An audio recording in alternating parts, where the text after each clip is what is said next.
qué está pasando con la reforma al Poder Judicial, porque, a ver, tenemos un paro en el Poder Judicial y tenemos ya reacciones de bancos de la Embajada de Estados Unidos y de la Embajada de Canadá. Esta iniciativa de reforma está programada para ser estudiada y en su caso votada el próximo lunes 26 de agosto, pero pues se está complicando un poco la situación. Para empezar, este lunes 19 de agosto, los trabajadores del Poder Judicial empezaron un paro, se han ido sumando poco a poco diferentes instancias. Por ejemplo, hoy en la tarde se sumaron los trabajadores de la Suprema Corte de Justicia de la Nación. Vamos a ver el momento en el que salen de la sede de la Corte y se unen al paro. Se ve, se siente, la Corte está presente. Se ve, se siente, la Corte está presente. Se ve, se siente, la Corte está presente. Se ve, se siente, la Corte está presente. Se ve, se siente, la Corte está presente. Se ve, se siente, la Corte está presente. Se ve, se siente, la Corte está presente. Se ve, se siente, la Corte está presente. Se ve, se siente, la Corte está presente. Se ve, se siente, la Corte está presente. Se ve, se siente, la Corte está presente. Se ve, se siente, la Corte está presente. Se ve, se siente, la Corte está presente. Se ve, se siente, la Corte está presente. Se ve, se siente, la Corte está presente. Bueno, después de salir de la sede de la Corte, los trabajadores formaron una valla humana alrededor del edificio para protegerlo de manera simbólica. Y eso es lo más reciente que ha pasado en cuanto a este paro y las protestas. A ver, una de las razones que están dando los trabajadores del Poder Judicial para iniciar y mantener este paro es que esta reforma va a generar un régimen de poder absoluto y concentrado en una sola persona, o sea, quien esté en el poder ejecutivo. Pero, ¿qué dice el presidente López Obrador sobre esta iniciativa que él mandó al Congreso y sobre lo que están haciendo los trabajadores del Poder Judicial? Vamos a escuchar lo que dice. Hay un documento que circula de la Secretaría de Hacienda en donde señala que el paro de los trabajadores del Poder Judicial es ilegal.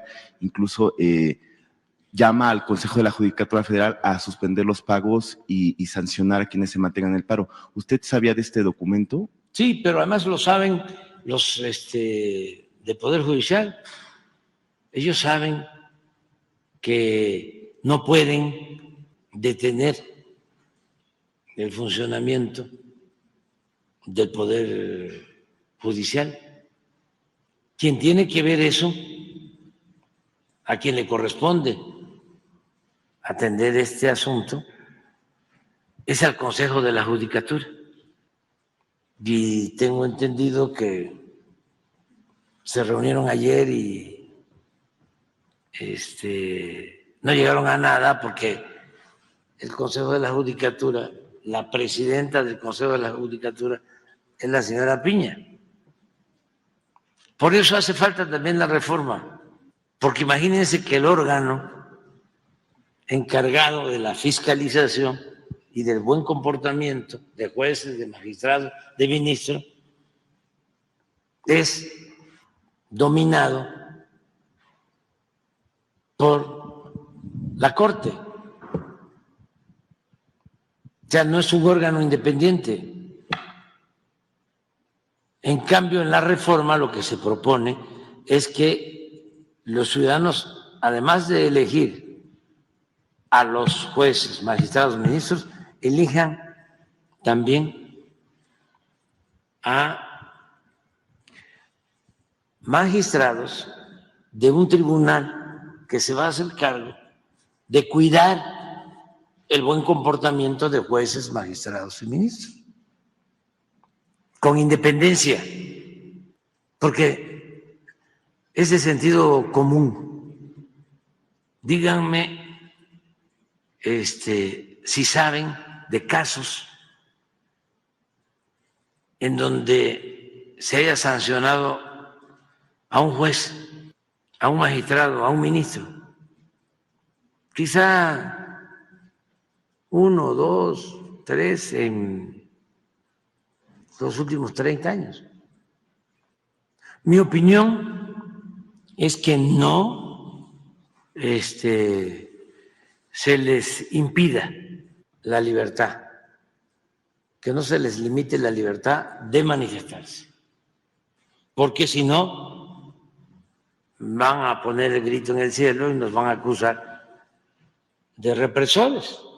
Bueno, pero la que sí cree que no se les debe permitir manifestarse y hacer este paro es la presidenta electa Claudia Sheinbaum, o por lo menos dice que no se les debería permitir hacer el paro y seguir cobrando.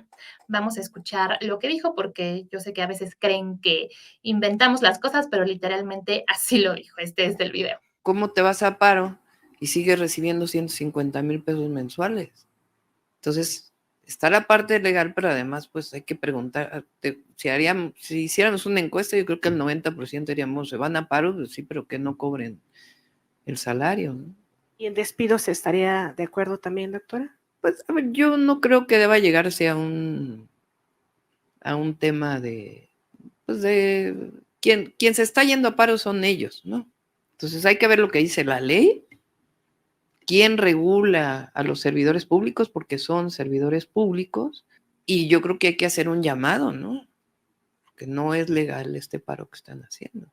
Bueno, pues ella lo dijo y la ley en su artículo, la Constitución mexicana en su artículo 123, ampara el derecho de huelga, y el artículo 920 de la Ley Federal del Trabajo también establece que la huelga es un derecho de las personas trabajadoras en este país. Pero pues la doctora Claudia Sheinbaum opina que no deberían estar haciendo este paro, y sobre todo que no deberían estar cobrando. Y a ver, en este tema escuchamos ya al presidente López Obrador hablar sobre que Norma Piña y que habría que ver por qué dependen de Norma Piña, y quien también habló de Norma Piña fue el senador Félix Salgado Macedonio con respecto a este paro en el Poder Judicial. Vamos a escuchar qué dijo este legislador sobre Norma Piña. Ya lo que hicieron, la ministra ya amerita se le aplique juicio político. ¿Ella está detrás del paro, señor? Ella es la que está orquestando esto. Dice que se le aplique juicio político a Norma Piña y que ella está orquestando el paro. El que tendría que estar, sí, enfrentando un juicio es este hombre, o bueno, no sé cómo llamarle, Félix Salgado Macedonio, que está acusado de violación por varias mujeres. Las acusaciones las hicieron antes de que él fuera candidato a gobernador de Guerrero.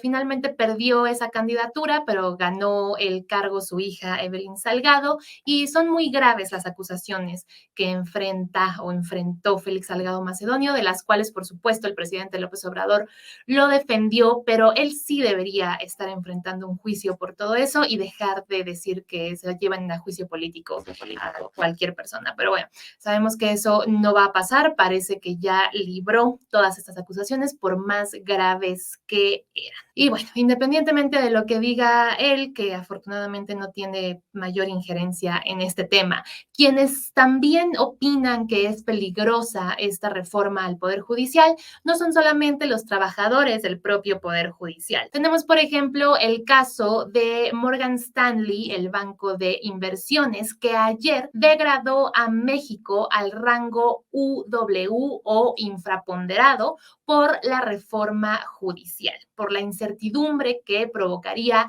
la aprobación de esta reforma judicial. Este rango, esta calificación implica que están recomendando a los inversores que no inviertan en la cartera de inversión de México, que reduzcan estas inversiones porque las ven peligrosas. Ayer, por supuesto, Claudia Sheinbaum habló sobre este tema y esto fue lo que dijo. Prácticamente les dijo malinformados y que no saben nada sobre lo que pasa en México a los inversores. Vamos a escucharla. Quien conoce el Poder Judicial, incluidos inversionistas, sabe los problemas de corrupción que hay ahí. Y si hemos dicho que uno de los mayores problemas que tuvo México históricamente es la corrupción, pues no creo que ningún inversionista extranjero o nacional esté a favor de la corrupción.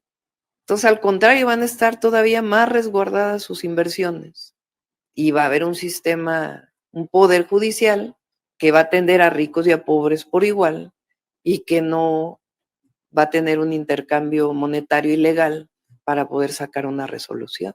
¿Y se puede? Entonces, no tienen por qué preocuparse o sacar estos comunicados.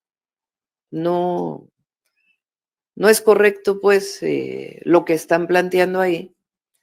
Quizás están mal informados, porque al revés, México se va a fortalecer y al fortalecerse su poder judicial, pues se fortalece el México con un Estado de Derecho. Y bueno, pues no son solo los inversores, porque alguien que también está preocupado y ya lo dijo por la posible aprobación de esta reforma al Poder Judicial es el embajador de Estados Unidos en México, Ken Salazar, quien hoy a la 1 de la tarde dio una conferencia de prensa y externó algunas de sus preocupaciones en caso de que esta reforma sea aprobada. Vamos a escucharlo. También creo, en mi opinión, que el debate sobre la elección directa popular de jueces en estos tiempos, así como la política feroz que se va a ver acá en México, si se llegarán a aprobar las elecciones de jueces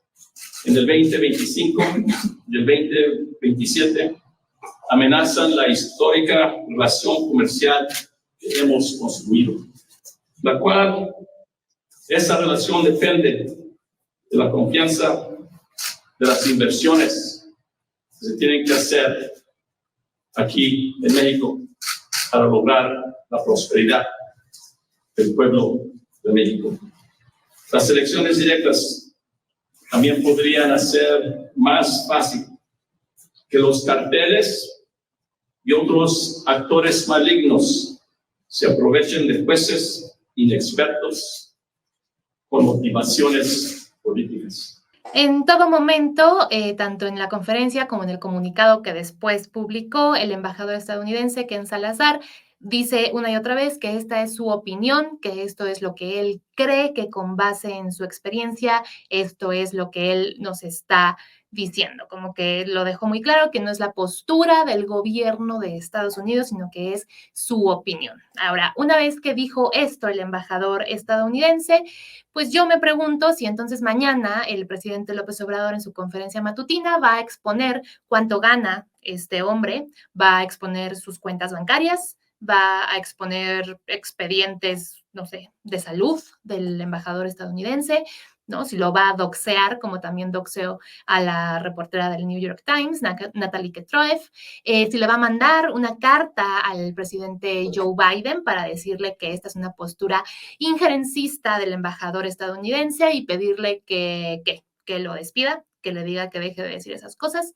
pues no sé, porque esta es la actitud que ha tomado el presidente contra las personas que lo critican, como organizaciones, medios, cualquier persona que no esté de acuerdo con lo que hace. Entonces, pues vamos a ver mañana si toma alguna de estas medidas en contra del embajador Salazar, pero también lo tendría que hacer en contra de la embajada canadiense, porque horas después de esta conferencia de prensa del embajador estadounidense, la embajada de Canadá también publicó un comunicado en el que, pues básicamente, aquí estamos viendo la nota de la agencia EFE, pero la embajada canadiense básicamente dice que está de acuerdo con lo que dijo el gobierno estadounidense y que también está temerosa de lo que podría pasar, sobre todo con el Tratado de Libre Comercio entre México, Estados Unidos y Canadá, una vez que sea aprobada esta reforma al Poder Judicial. Entonces, ya 2 embajadas se han pronunciado, han manifestado su preocupación por lo que podría pasar y pues vamos a ver cómo responde el presidente a esto. Por lo pronto, parece que ni el presidente ni muchos de los funcionarios de su gobierno están preocupados por esto. De hecho, ya están presentando y explicando cómo funcionarían estas elecciones. El martes pasado, la secretaria de Gobernación, Luisa María Alcalde, presentó la propuesta de cómo serían las boletas para la elección de jueces, ministros y magistrados. Vamos a ver qué fue lo que ella expuso en la conferencia matutina. Una vez que haya esta selección, viene el gran día, que es la elección popular. Todos vamos a salir a las urnas y vamos a votar por los jueces, los magistrados y los ministros. ¿Y cómo establece la propuesta que se haga? Bueno, vamos a recibir una boleta, este es un ejemplo, y vamos a votar por 5 mujeres y 5 hombres para el caso de jueces, para el caso de magistrados, para el caso de ministros habremos de votar por 9 ministros, 5 mujeres y 4 hombres, y para el Tribunal de Disciplina por 5. Vamos a ver aquí al reverso de la boleta cuáles son los nombres de los que se están postulando, y cada una y uno de nosotros vamos a poder votar. Esta fue la presentación de la propuesta de la Secretaría de Gobernación de esta boleta, lo cual, para empezar, es bastante irregular, porque quien tendría que diseñar la boleta y estaría a cargo de la elección sería el INE y no la Secretaría de Gobernación, y se supone que el INE es un instituto también autónomo y que no depende del gobierno de México, ¿no? Y que en teoría no le tendrían que decir cómo hacer esta boleta. Pero bueno, para poner esto en perspectiva, vamos a ver cuántos cargos estaríamos eligiendo. En caso de que esto se apruebe, así como está en la iniciativa y como quiere el presidente López Obrador, el próximo año, en 2025, tendríamos que votar para elegir a 9 ministros de la Suprema Corte, sí, pero también a 1,600 jueces, perdón, a 9 magistrados de la Suprema Corte y a 1,600 jueces y ministros. No es broma. Por eso estaríamos votando. Ahora, vamos a ver de nuevo la foto o el esquema de la boleta. En esta boleta que está proponiendo la Secretaría de Gobernación, tenemos del lado izquierdo lo que sería el frente de la boleta donde vamos a votar. Ahí tendríamos que poner o el nombre completo de la persona o el número que tiene en esta lista que va a estar en la parte de atrás de la boleta. Y si nos fijamos bien, el detalle aquí es que está la lista de las personas propuestas por el Poder Ejecutivo, o sea, por la presidenta, por el Poder Legislativo, por el Poder Judicial y aquellas personas que ya están en funciones y que quieren seguir en este cargo. Entonces, por ejemplo, en esta boleta que es para la elección ficticia de la Suprema Corte de Justicia de la Nación, de los magistrados, tendríamos más de 90 candidatos, pero lo importante y lo que tenemos que ver aquí es que vamos a llegar ese día de la elección, vamos a estar frente a esta boleta y por quién vamos a votar. O sea, en teoría y en un mundo ideal, previamente nosotros ya investigamos a todos estos candidatos, más de 90 personas, hicimos una evaluación nosotros, a cada quien personalmente, de qué ha hecho cada persona, cuál es su trayectoria, cuáles son sus calificaciones para tener este cargo, y entonces así decidimos las 9 personas por las que vamos a votar. Yo les preguntaría, y cada quien conteste esto, si hicimos ese ejercicio para votar, ya no digamos por los diputados y senadores por los que votamos este año, sino por el presidente o, bueno, la presidenta de México. Verdaderamente conocíamos a fondo toda la vida de Maynes y de Xóchitl y de Claudia y sabíamos exactamente qué habían hecho, o votamos por quien nos caía bien, o votamos por el menos peor o la menos peor, o votamos por aquella persona que nos dijo que iba a continuar con un proyecto de nación, o votamos por quien nos dijo que iba a sacar a ese proyecto de nación. Bueno, eso solo lo hicimos en la elección presidencial. Ahora imagínense cómo vamos a hacer esto. O sea, ¿qué criterio vamos a utilizar para decir, ok, esta persona sí puede ser magistrada o magistrado, esta no? ¿Por qué? Pues porque ya vi toda su experiencia y esto me dice que no puede desempeñar ese cargo. Bueno, yo no sé, pero es algo que en lo que tendríamos que estar pensando, porque así es como se está proponiendo esta votación. Algo muy importante también de esta propuesta y que es lo que tendrían que estudiar los legisladores el próximo lunes es que el presidente López Obrador dice que su propuesta es que no haya campañas, no, perdón, que sí haya campañas, pero que no tengan financiamiento ni público ni privado. No sé entonces cómo se van a pagar estas campañas, pero bueno, va a haber tiempo aire en radio y televisión para que difundan sus mensajes, pero no va a haber dinero para pagar esto. No sé, a lo mejor en algún lugar mágico llega dinero del Mayo Zambada, que no es ni público ni privado, ¿no? Está ahí como en el límite de la legalidad y entonces con eso se pagan las campañas o con qué se van a pagar, porque pues, tampoco es como que produzcan spots gratis, ¿no? O no sé quién se los va a producir, van a hacerlos los hijos de los candidatos, yo creo, los sobrinos, buena onda o los nietos. Eso tendría que ser porque no va a haber dinero. Bueno, aparte de eso, se propone que sean 60 días de campaña, o sea que ya salimos de una y nos va a meter a otra el próximo año. Y como advierte el embajador Ken Salazar, esto no garantiza que las personas mejor preparadas lleguen a los cargos, ni tampoco contempla los mecanismos para que estas elecciones no sean controladas, por ejemplo, por el crimen organizado, lo cual es una posibilidad. Por supuesto que hay cosas que se deben mejorar en el Poder Judicial, pero ojalá los legisladores el lunes piensen si esta es la manera de hacerlo y si verdaderamente es el mejor camino. Ahora ya la decisión está en sus manos. Puede influir lo que ha dicho la Embajada de Estados Unidos, la de Canadá, sí, los bancos, los inversionistas, puede ser, pero al final ellos son quienes van a decidir. Así que el lunes sabremos cuál fue su decisión y qué va a pasar con esta iniciativa de reforma, si se convierte efectivamente en una reforma. Eso es lo que está pasando en el Poder Judicial.